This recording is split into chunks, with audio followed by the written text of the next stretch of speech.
Pinalawag pa ng Ministry of Labor and Employment o MOLE ang Workers' Welfare Initiative sa Tawi-Tawi Province sa pamamagitan ng Bangsamoro Workers Family Welfare Program o BWFWP kung saan 85 ang sumailalim sa orientation.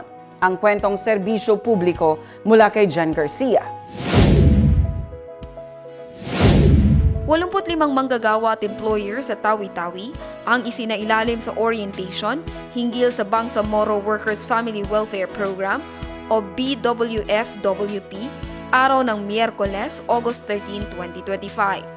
Ibinahagi rin sa mga ito ang Family Welfare Committee alinsunod sa labor laws.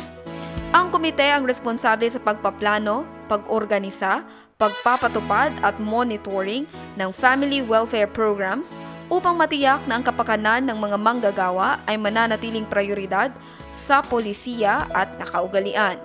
Sumailalim rin ang mga participants sa 10 dimensions ng Family Welfare Program na tumutugon sa well-being ng mga manggagawa tulad ng housing, transportation, responsibleng parenthood, education and nutrition, at iba pa. Nagbigay rin ng grocery packages ang MOLE sa participants. Jen Garcia, iMinds, Philippines.